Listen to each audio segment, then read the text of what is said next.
कभी कभी ये दिल किसी से भी लग जाता है। आखिर क्यों होता है ऐसा? शायद ये एक रूह का पाक रिश्ता होता है दूसरी रूह के साथ, जो ना समाज की बनी दीवारों से डरता है ना नियमों को। लेकिन समाज के बने नियम, पुरानी सोच ऐसी रूहानी रिश्तों को कलंकित कर देती है और आखिर में सब खत्म हो जाता है। वो साथ, वो एहसास, और बचता है तो सिर्फ मातम।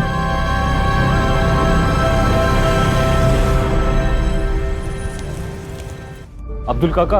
हाँ चांद बेटा। सब तैयारी हो गई है? हाँ चांद बेटा, सारी तैयारियां हो चुकी है। डिनर में किसी भी चीज की कमी नहीं रहनी चाहिए, और हाँ, मीठे में शेर खुरमा जरूर रखिएगा। बस आधे घंटे में शीर खुरमा भी तैयार हो जाएगा। ठीक है। हेलो रुक सर। आप हमसे दूर जा रहे हैं ना, लेकिन याद रखिएगा आप कभी हमसे दूर नहीं रह पाओगे। ये तो तुम्हारी गलत फहमी है। आजकल तो सिर्फ हमें एक ही का ख्याल आता है। चलो हम बाद में बात करते हैं। चांद, सब सेट है? जी अरबाज भाई, सब ठीक है। ये हीना तबस्सुम कहाँ रह गई? हीना तबस्सुम, और कितना वक्त लगेगा? आ गए भाईजान। कैसी लग रही हूँ?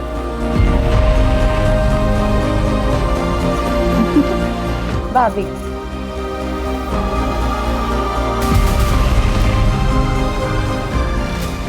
बेगम को तैयार होने के लिए थोड़ा तो वक्त लगेगा ना मियाँ?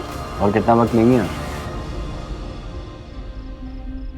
अब हमारी बहन को देखिए, कितना जल्दी तैयार होकर आ गई। एक मिनट, तेरा कॉल है। हाँ। हेलो। हाँ जोया। तुम जो कर रहे हो ना चांद, इसका नतीजा अच्छा नहीं होगा। तुम्हारे लिए क्या कुछ नहीं किया हमने।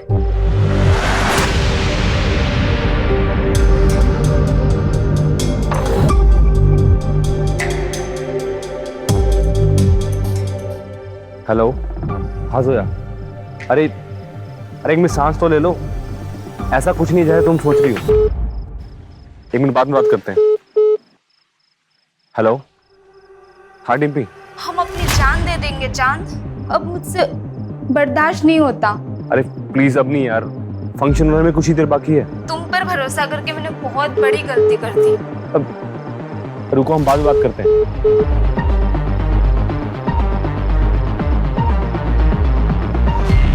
हेलो। क्या कर रहे हो?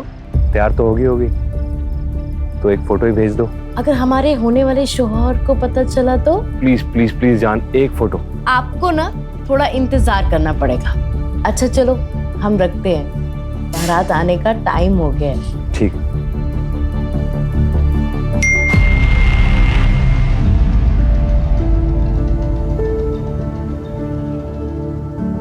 ये हो गए तैयार हमारे दूल्हे राजा। हमारी दुल्हन तैयार हो गई? हाँ हो गई, चलिए अंदर।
तीसरी बार तुमने अपना रिकॉर्ड तोड़ा है।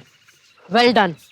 थोड़ा और एफर्ट डालोगे ना तो बेटर हो जाएगा। और वैसे भी ना नेशनल के लिए बेस्ट है, लेकिन एशियन गेम में मेडल लाने के लिए ना थोड़ा अच्छे से करना पड़ेगा। सही कह रही हो तुम। आप डाइट फॉलो कर रहे हो ना, जो हमने आपको बताया था? तुम्हें पता है ना हम कितने इंटेलिजेंट हैं।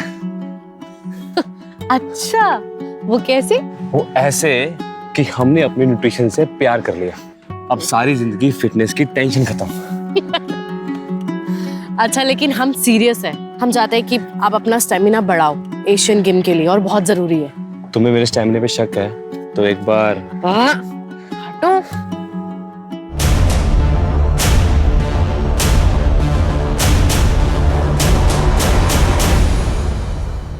सर वो ईद की छुट्टी ली थी इसलिए हम। अच्छा, छुट्टी ली थी तो ये क्या है?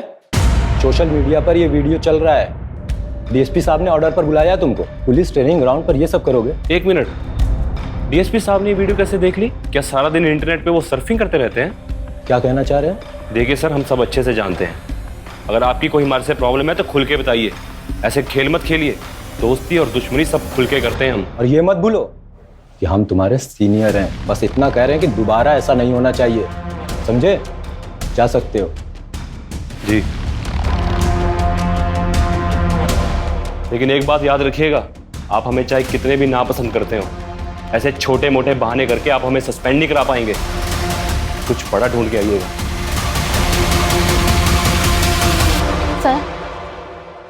सर। जी क्या हुआ बताइए। हमारा नाम रीना है। हमारे नेशनल कॉलेज के पास एक बार है जहाँ पर कुछ लोग हमेशा नशे की हालत में लड़कियों के साथ छेड़छाड़ करते रहते हैं। उस बार का मालिक भी हमारे साथ बदतमीजी करता है। क्या नाम है बार का? पीएल बार।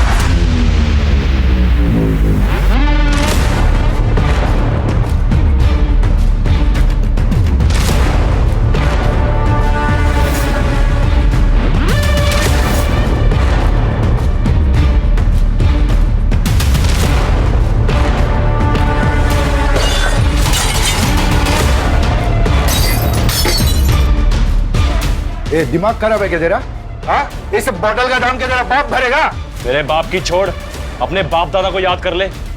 वर्दी की आखड़ दिखा रहा है। तू जानता नहीं है हमको।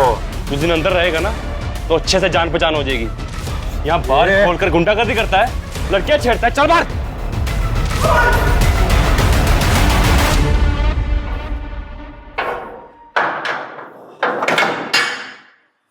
ये सब क्या चांद? कुछ नहीं सर, अपनी ड्यूटी कर रहे हैं। ये आदमी ना कहानी मत सुना मुझे। और ये मत भूलो कि ये जो वर्दी मिली है ना, स्पोर्ट्स कोटा में मिली है तुम्हें। अपना तुम्हारे बस की बात नहीं है सब इंस्पेक्टर बनना। जिस आदमी को अंदर डाला है ना, तुरंत रिलीज करो। सर इसके खिलाफ कंप्लेंट मिली है हमें। कंप्लेंट मिली है? मतलब कोई भी लड़की आकर कुछ भी कहेगी, बिना इंक्वायरी किए मान लोगे? हाँ मिश्रा जी? Yes sir. ये सज्जन आदमी को तुरंत रिलीज करिए। यस।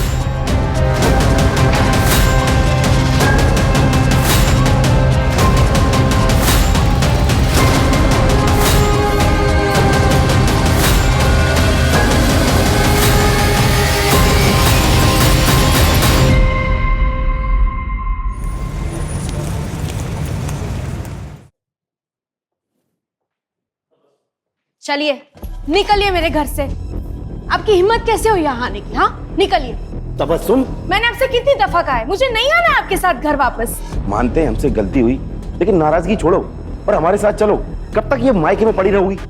मतलब आप... जुगनू वो यहाँ पड़ी नहीं है, तबस्सुम का भी घर है ये। चांद, वाह, अपने ही बहनोई की गिरबान पर हाथ डाला। शर्म, हया, तहजीब सब भूल गए। ये भी भूल गए कि अपनी बहन के शौहर से किस तरह से बात करती हैं।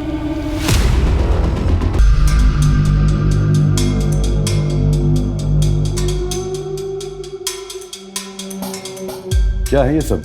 तुम्हें इस बात का अंदाजा भी है कि हम नवाबों के खानदान से हैं?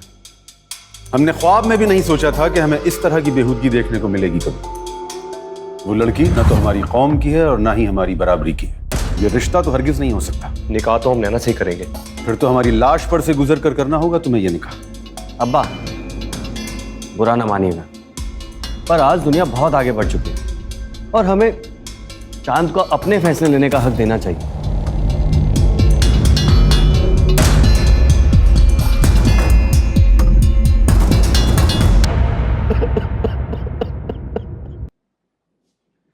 चांद जवान था, सेहतमंद था, स्पोर्ट्समैन था अब्बा। तो कैसे हार्ट अटैक हो सकता है? तो मुझे यकीन नहीं हो रहा। क्या चाहते हो तुम? अपने बेटे को दफनाने से पहले हम उसके जिस्म के टुकड़े टुकड़े कर दें। डॉक्टर ने डेथ सर्टिफिकेट दे दिया है, अब किसी पोस्टमार्टम की कोई जरूरत नहीं।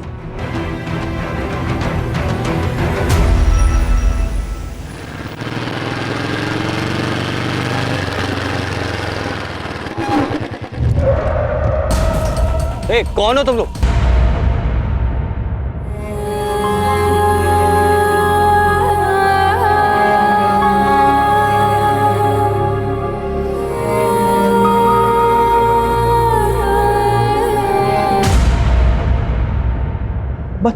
चांद को ऐसे कैसे हार्ट अटैक आ सकता है? चांद जवान था, सेहतमंद था, स्पोर्ट्समैन था अब्बा। चांद को हार्ट अटैक हो ही नहीं सकता।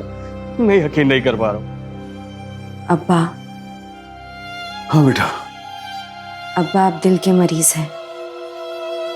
भाई के जाने का गम सबको है, मगर आप यूं ही ये सब सोचते रहोगे तो आप ही की तबीयत बिगड़ेगी ना।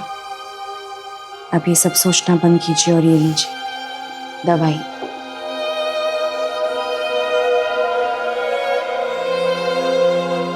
आपको आपकी तबीयत का ख्याल रखना है।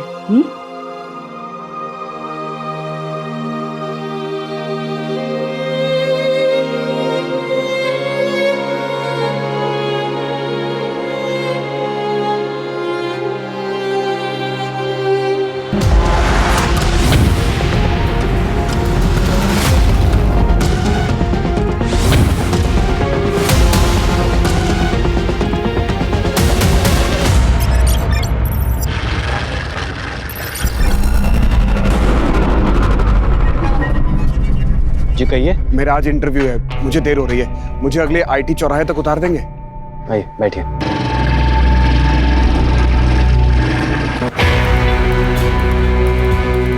Thank you sir, thank you so much.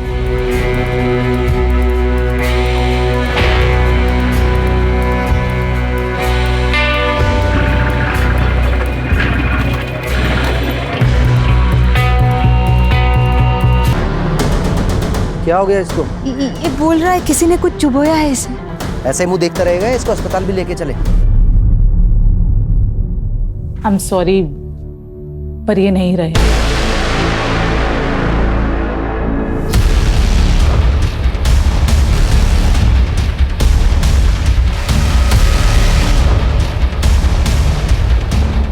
मुझे केस हार्ट अटैक का नहीं लगता है। डॉक्टर दिव्या ने हमें फोन पे बताया था कि इनके कंधे पे कोई पिन चुभोने का मार्क। जी, यहाँ पर। कौन लेके आया इनको? हमारे खेत के पास बेहोश था तो हम ले आए। सर, ये इनका वॉलेट है।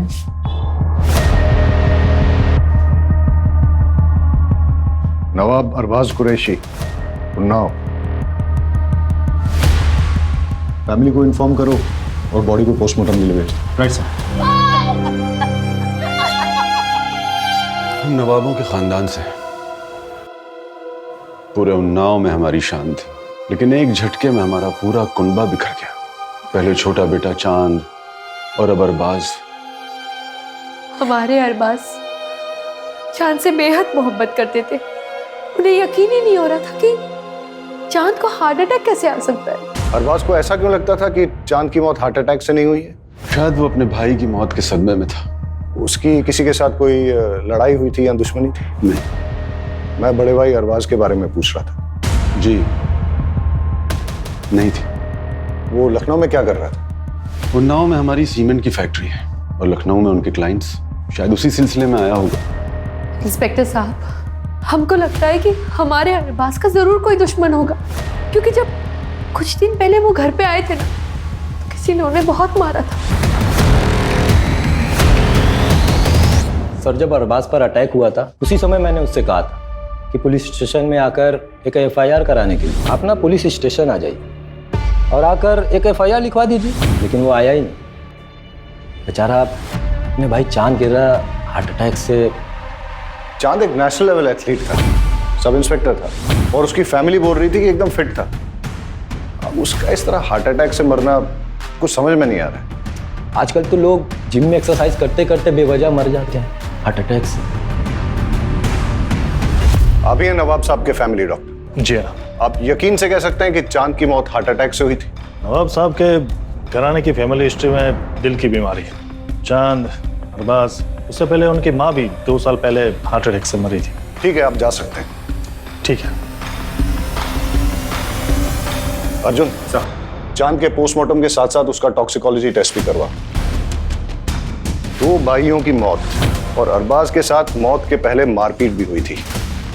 हो ना हो, इसमें कोई दुश्मनी का एंगल जरूर है। अब सवाल ये उठता है कि दुश्मन घर के बाहर है या अंदर। अरे कूद जा लल्ले, कुछ नहीं है। नहीं अनु, मैं नहीं कूदूंगा। अरे तुम्हारी ऐसी की तैसी। नहीं अनु, मत।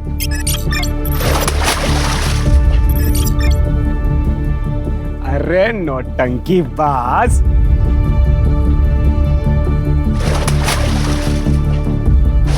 अनु, कुछ हो जाता तो। हो गई नौटंकी, कमर तक तो पानी नहीं है तुम्हारे। नौटंकी बाज।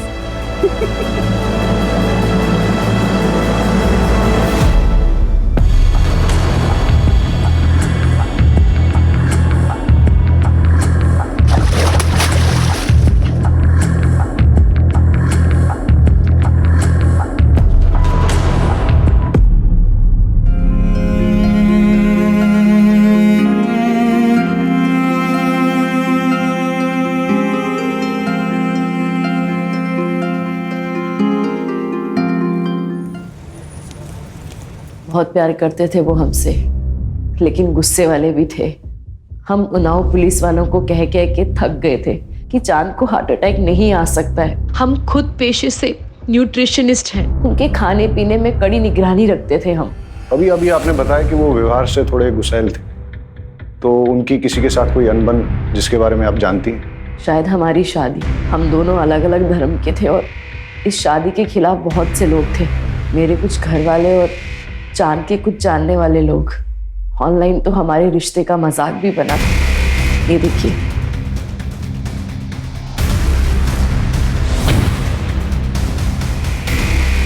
ये वीडियो सबसे पहले किस आईपी एड्रेस से अपलोड हुई, किसने भेजी और किस किस को भेजी, सारी डिटेल्स निकालो। जी सर। सीसीटीवी फुटेजेस भी मंगवा ली है, शायद वहां से कोई क्लू मिल जाए। सर, ये अरबाज की पोस्टमार्टम रिपोर्ट है। ठीक, जाओ ऑफिस। सर, पोस्टमार्टम रिपोर्ट के हिसाब से अरबाज की मौत हेवी पॉइजनिंग की वजह से हुई। ये भी लिखा है कि अगर ज़्यादा मात्रा में लिया गया हो तो महज कुछ ही मिनटों में उस इंसान की मौत हो सकती है। पता करो ये जहर कहाँ से प्रोक्योर किया जा सकता है। और हाँ, अगर अरबाज की मौत जहर देने से हुई है तो हो सकता है कि चांद को भी ऐसे ही मारा गया। अर्जुन, चांद हमारे डिपार्टमेंट का ऑफिसर था, उसके कातिलों को छोड़ेंगे नहीं। लेकिन सर, हम पता कैसे करेंगे? चांद का पोस्टमार्टम नहीं हुआ था, उसकी बॉडी को दफना दिया गया था। कोर्ट से उसकी बॉडी को निकालने का परमिशन लेते हैं, उसे इंसाफ दिलाने का यही एक तरीका है। सर, अनु मुझे माफ कर दे। अनु माफ कर दे। क्या है तूने? मेरी एक गलती की वजह से हमारी दोस्ती टूट गई। वो इतनी छोटी सी बात के लिए लल्ले तू हमारे बचपन का प्यार, बचपन की दोस्ती सब भूल जाएगा। बेवकूफ इंसान। इधर आ। हमारी फोर्स का होनहार ऑफिसर था, फिर भी मरने के बाद भी उसे चैन नहीं मिला। इंस्पेक्टर राकेश के साथ चांद की कुछ प्रॉब्लम चल रही थी। अपने राकेश साहब जो है ना, बड़े साहब, खाने पिलाने वाले आदमी थे, और चांद साहब एकदम सीधे साधे। उनके बीच में कुछ तो झगड़ा चल रहा था। सुन, जो फाइल के पन्ने पलट रहा है ना, बंद कर दे, और जो कर रहा है ना वो भी करना बंद कर। हम क्या कर रहे हैं सर? सस्पेंड करा देंगे तुझे।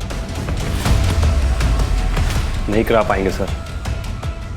आखिर उड़ते हुए तीर को कौन न्योता देता है? चांद और उसके बड़े भाई अरबाज दोनों ही जुगनू और तबस्सुम की तलाक करवाने के पीछे पड़े थे। इससे तो मेरा अब ये जूता बात करेगा, क्योंकि वो दोनों जुगनू को पसंद नहीं करते थे। क्या प्रॉब्लम थी जुगनू के साथ? जुगनू ने झूठ बोल के शादी की थी। ना वो नवाब है और ना ही पैसे वाला। दिन भर आवारागर्दी करता रहता है, अयाशी करता रहता है। पता करो ये जुगनू कहाँ टिमटिमाता है। Right sir.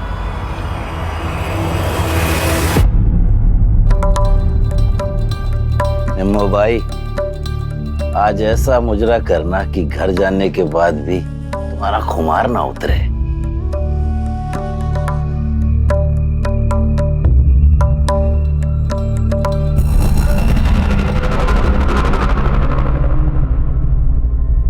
यहाँ तो ताला लगा हुआ है। नजाकत ने लूटा शराफत। पुलिस हमारे घर? चल अंदर बैठ। अरे ये क्या बदतमीजी है? चल।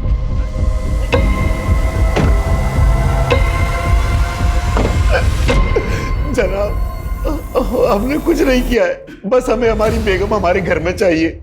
हम उनसे बहुत मोहब्बत करते हैं। दोनों भाई तेरे खिलाफ थे।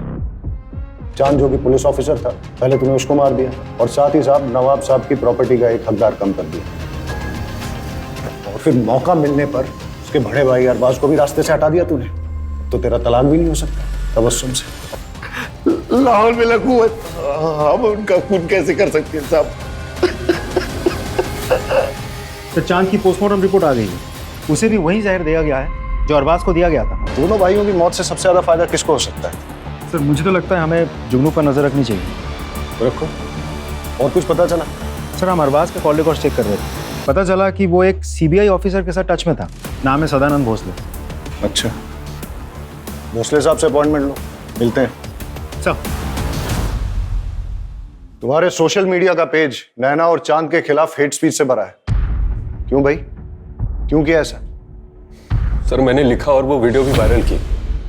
इसमें क्या गलत किया सर? नैना मेरी कजन है, अगर मैं अपने घर की इज्जत नहीं बचा सकता तो किस काम का हूं मैं सर? ये लोग हमारी बहन बेटियों को भड़का रहे हैं सर। इसलिए चांद को रास्ते से हटा दिया, मार दिया उसको तुमने? गुस्सा तो बहुत आता था उस पे, ऐसे देख के खून खौलता था, लेकिन मैंने उसे नहीं मारा सर। हमारे पास आई विटनेस है जिसने तुमको चांद के साथ लड़ते हुए देखा है। अबे हीरो, चल निकल यहां से, वरना तेरी सारी रंगबाजी यही निकाल दूंगा। मार लो। शांत, छोड़ो से। क्या कर रहे हो तुम लोग यहाँ? मुझे ना यहाँ पे कोई तमाशा नहीं चाहिए। बैठो। सर उन लोगों के साथ कुछ भी होता है तो पूरी दुनिया ह्यूमन राइट्स के नाम पे खड़ी हो जाती है। हमारी बहन बेटियों के साथ जो हो रहा है उसका क्या सर? नफरत से सिर्फ नफरत फैलती है। एक पुलिस ऑफिसर था वो जो देश के लिए मेडल लाने की कोशिश कर रहा था, मार दिया तुमने उसको, और फिर उसके मर्डर को छुपाने के लिए उसके भाई को भी मार दिया। ऐसे नहीं मानेगा ये। तुम्हें क्या लगता है एक पुलिस ऑफिसर का मर्डर हो जाएगा और पुलिस हाथ पे हाथ धरी बैठेगी? लेके जाओ इसे, और तब तक तोड़ो जब तक ये सच नहीं बोलता। लेके जाओ। साहब हमने यार बस आपको मारा था साहब, लेकिन उसने हमें पैसे दिए थे साहब मारने के। उसने किसने? जुगनू मियां ने साहब। अरबाज को पिटवाया तूने? साहब मैं बहुत गुस्से में था साहब। जब मैं चांद के जनाजे में गया तो अरबाज ने मेरे साथ बदतमीजी की। या अल्लाह, हमारे भाई की जान के बदले हमें उठा लिया होता। बस कर ये नाटक। हमारे भाई के जनाजे पे बैठ के ये घड़ियाली आंसू मत बहा। यहाँ पे निकल जाए, यहाँ से निकल, उठ और चला जाए यहाँ से। मुझे धक्के मारकर हवेली के बाहर निकाल दिया, बस इसी बात पे गुस्सा था। लेकिन इसका मतलब ये तो नहीं कि मैंने किसी को मारा है। एक पुलिस ऑफिसर का मर्डर हुआ है, इसे डंडे मार के तब तक मुजरा करवाओ जब तक ये सच नहीं बोलता। लेके जाओ। साहब साहब साहब साहब। Sir CBI officer Sadanand Bhosle के साथ मीटिंग फिक्स हो गई है।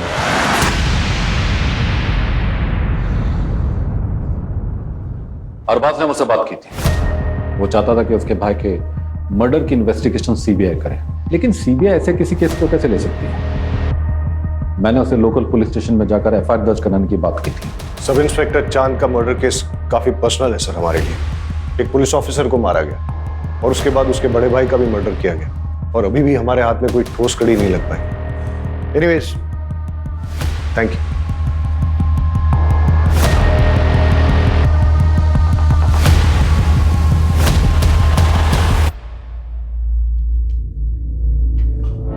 अवस्थी साहब थोड़ा ध्यान रखिएगा, उस मर्डर केस की पुलिस जोर शोर से जांच कर रही है, कहीं बुझती हुई चिंगारी सुलगती हुई आग ना बन जाए। केस के लिए जरूरी है इसलिए तुमसे पूछ रहा हूं, क्या तुम्हारे और चांद के बीच में फिजिकल रिलेशंस थे? नहीं सर, हमने डिसाइड किया था कि जो करेंगे शादी के बाद करेंगे। लेकिन आप ये सवाल क्यों पूछ रहे हो? इससे उसकी मौत का क्या वास्ता है? जांच में हमें यह पता चला है कि चांद उन्नाव के बाहर एक केमिस्ट से रेगुलर तौर पे सेक्सुअल परफॉर्मेंस की दवाइयां खरीदता था। इंस्पेक्टर साहब, आप लोग यहाँ? आपकी हवेली की तलाशी लेनी। सर्च वारंट है हमारे पास। अर्जुन सर, सर्च करो।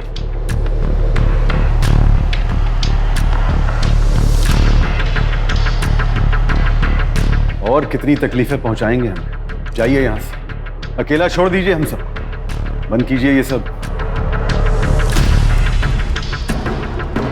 आपके दोनों बेटों की हत्या हुई है और आप चाहते हैं कि हम इन्वेस्टिगेशन बंद कर दें?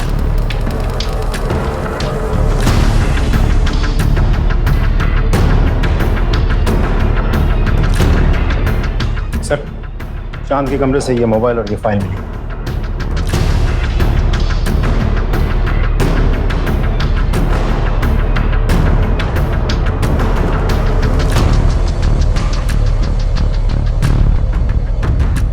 इंस्पेक्टर राकेश अवस्थी से मिलना पड़ेगा। आपका चांद के साथ कोई प्रॉब्लम चल रहा था तो आपने उसे मरवा दिया और फिर इस मर्डर को छुपाने के लिए चांद के बड़े भाई अरबाज को भी मरवा दिया। ये सब बकवास और बेकार की बातें हैं। ये डॉक्यूमेंट्स देखिए, चांद ने ये सबूत इकट्ठे किए थे कि 6 महीने पहले एक लड़के को आपकी कस्टडी में टॉर्चर करते हुए आपने उसे मार डाला। सर क्या कर रहे हैं?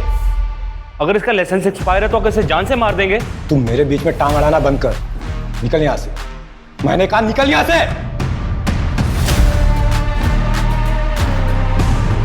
हम आपसे बहुत इज्जत से पेश आ रहे हैं, तो ये मत भूलिएगा कि हम आपके बराबर के ऑफिसर हैं। सीमा लांगी या लांगने की कोशिश की तो बात डीएसपी तक जाएगी।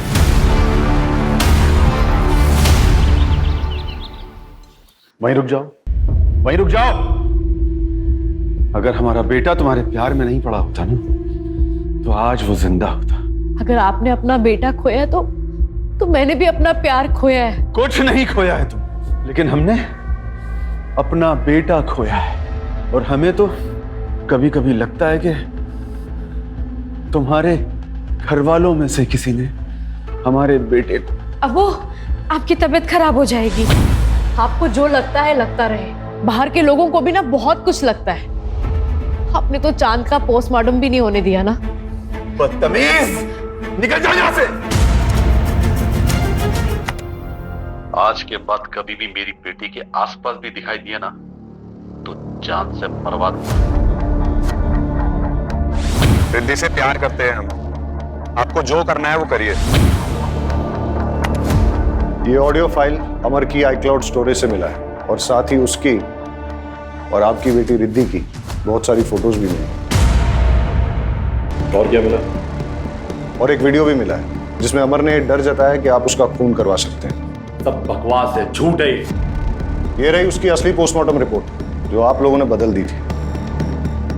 इस रिपोर्ट में यह साफ साफ लिखा है कि उसकी मौत 11 हड्डियां टूटने और इंटरनल ब्लीडिंग से हुई है। और जब ये सबूत चांद ने इकट्ठे किए तो आप लोगों ने उसको मरवा डाला। और जब अरबाज चांद के मर्डर की सीबीआई इंक्वायरी चाहता था तो उसको भी खत्म करवा दिया आपने। फिलहाल इतने सबूत काफी हैं आप लोगों को अंदर करने के लिए, और बाकी आपका जुर्म हम कोर्ट में साबित करेंगे। चांद और अरबाज का खून हमने नहीं किया है। आपको यकीन नहीं है तो आप उनके वालिद नवाब साहब से पूछिए कि उन्होंने चांद का पोस्टमार्टम क्यों नहीं होने दिया।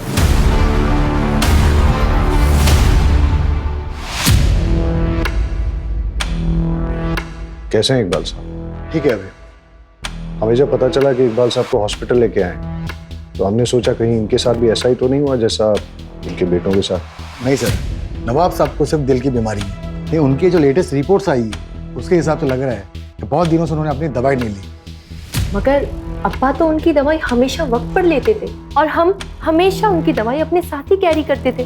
वक्त बे वक्त अगर जरूरत पड़ गई तो आप हमें 2 मिनट दीजिए, हम लेकर आते हैं।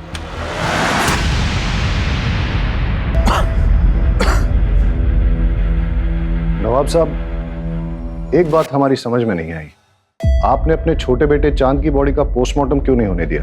बचपन से जिसे दिल से लगाकर पाला, पोसा, बड़ा किया, उसके टुकड़े कैसे होने देते?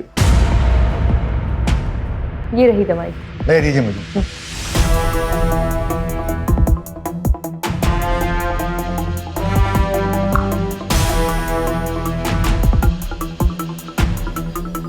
सर ये तो शुगर है, चीनी है ये।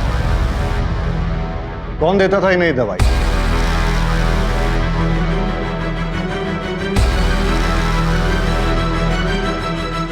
तुमने अपने अब्बा को मारने की कोशिश की। क्यों किया तुमने ऐसा? प्यार करते थे हम किसी और से, मगर हमारे अब्बू ने हमारा निकाह उस जुगनू से करवा दिया। नवाबी चोला ओढ़ एक जालिम और जिद्दी इंसान है मेरे अब्बू। और तुम्हारे भाई?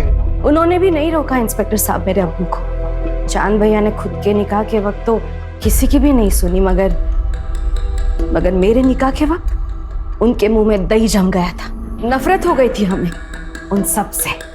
अच्छा हुआ दोनों मर गए, काश मेरे अब्बू भी मर जाते। मर गए या तुमने मरवा दिया? नहीं इंस्पेक्टर साहब, चाहने में और करने में फर्क होता है। हमें नफरत जरूर थी मगर हमने नहीं मारा उन्हें, सच्ची।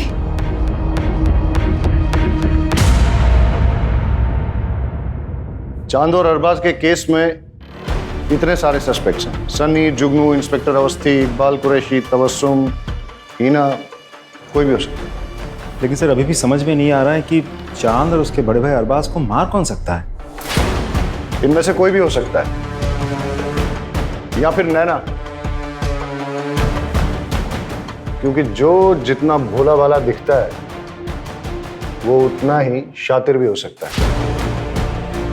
एक काम करो अर्जुन, चांद और अरबाज के केस में ये जितने भी सारे सस्पेक्ट्स, सबकी डिटेल्स फिर से निकालो। छोटी से छोटी चीज भी चेक करो, कुछ तो है जो हमसे छूट रहा है। सर बस एक कड़ी हाथ में आ जाए तो सारे पेज खुल जाएंगे।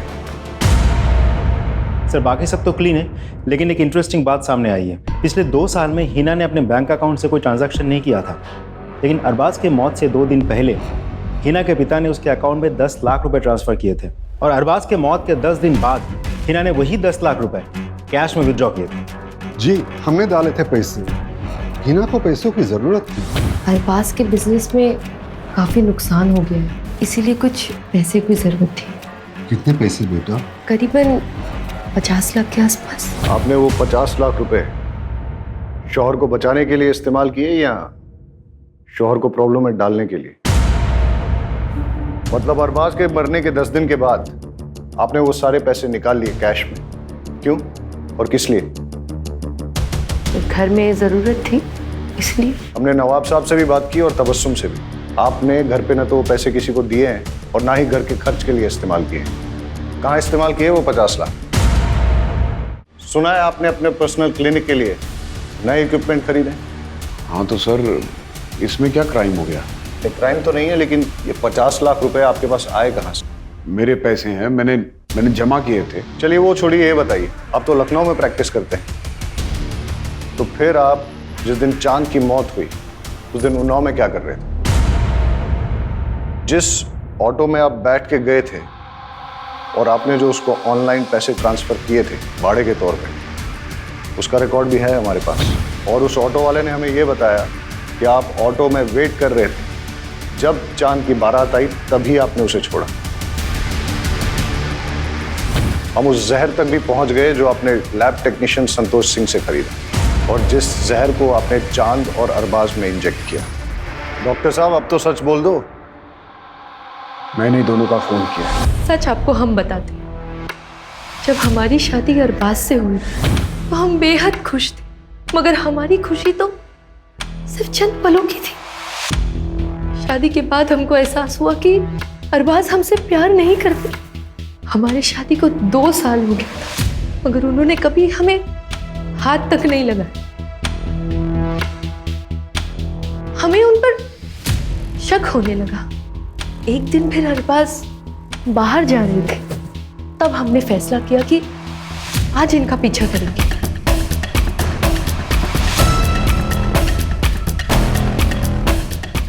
अरे लल्ले, आज तुम हमसे मिलने आए हो? हमने देखा कि हमारे शौहर एक मर्द के साथ मोहब्बत कर रहे थे। पागल है क्या तू? मरना है तुमको? आई लव यू टू लल्ले। जब तुमने मुझे एकदम से किस कर लिया था तो मैं घबरा गया था, मैं अपने आप को एक्सेप्ट नहीं कर पा रहा था मैं, पर सच बात तो यह है कि आई लव यू टू। लेकिन अनु, दुनिया हमें समझ नहीं पाएगी। हमें कुछ करना पड़ेगा। अगर मैं दुनिया के सामने मर जाऊं तो? पागल है क्या तू? नहीं, मैं लखनऊ जाके रहूंगा। तुम आते रहना मुझे मिलने के लिए, किसी को कुछ नहीं पता चलेगा। जब हमने अरबाज से कन्फ्रंट किया तो उन्होंने हमें थप्पड़ मारा। हम पूरी तरह से टूट गए थे।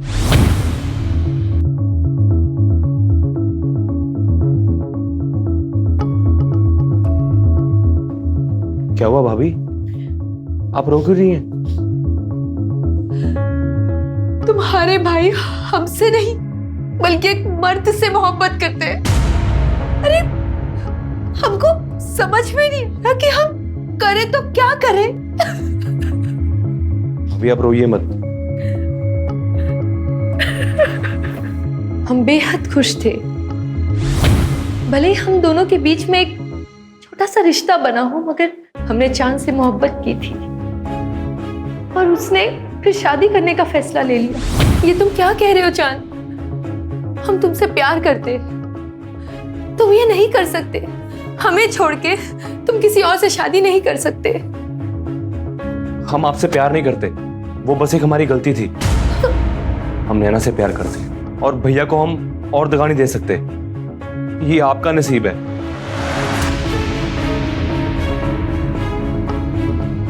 एक भाई ने हमें तन्हा कर दिया और दूसरे ने हमारा प्यार किसी और को उठाकर दे दिया।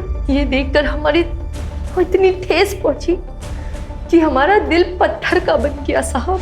जब एक इंसान का दिल पत्थर का बन जाता है ना, तो इससे कोई फर्क नहीं पड़ता। हमें रत्ती भर भी अफसोस नहीं हुआ ये फैसला लेते हुए कि अब हम इन दोनों को मार देंगे। ऊपर वाला आपको दोनों जहां की खुशियां अता फरमाए। अरबाज को उसके भाई के खून के बाद तड़पते हुए देख के बहुत खुशी हो रही थी हमें, मगर अरबाज के सर पर तो अपने भाई की मर्डर की इंक्वायरी करने का भूत सवार हो गया। बस फिर क्या, अरबाज और उसके भूत दोनों को साथ में दफना दिया। जी कहिए। मेरा आज इंटरव्यू है, मुझे देर हो रही है। मुझे अगले आईटी चौराहे तक उतार देंगे? हाँ, बस यहीं रोक दीजिए। Thank you sir, thank you so much. मैं उस दिन जानबूझकर हॉस्पिटल देर से पहुंचा। अरबाज की मौत भी हार्ट अटैक ही साबित होती।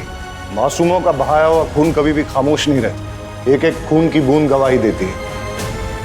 अब जिंदगी भर जेल की चारदीवारी के बीच बैठकर सोचना किसका गुनाह बढ़ा।